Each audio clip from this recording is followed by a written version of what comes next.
As vereadoras e vereadores que registrem seus votos. Como vota a vereadora Gladys Frisso? Eu voto não ao substitutivo. Obrigado. Estamos votando o substitutivo. Se votar sim, daí não anda, né? É pra votar não? É pra votar sim. Não. Substitutivo é só uma correção ortográfica, então é o projeto em si. Pode votar sim. Sim.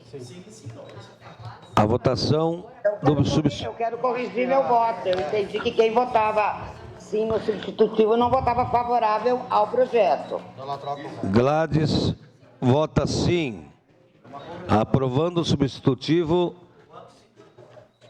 É uma correção só.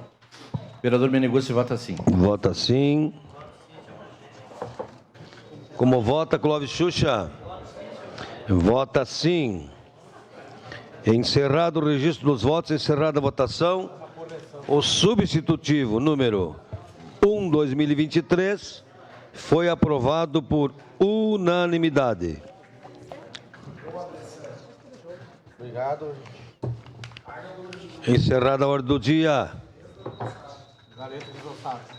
Passemos o